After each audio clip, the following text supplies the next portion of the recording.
heb ze zand hard gelegen, bestreed door alle eeuwen heen.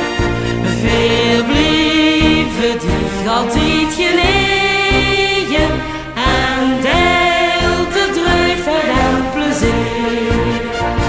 Veel uurden al die nou historisch te peet op grapjes in de schoen.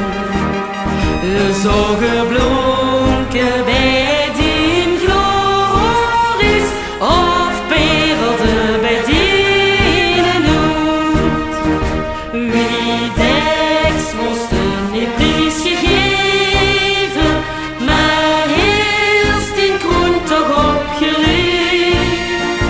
En ongeknapt is de gebleven door onze band van trouw en eer.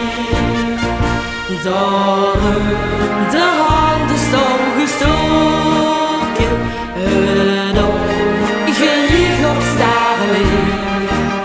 En wilt dat ook dan eens gebroken, dan bijt verrusten aan mijn streek.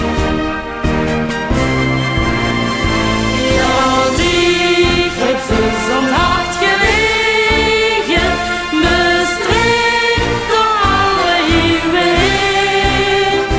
Veel bleven die altijd gelegen en deelde druifheid en plezier.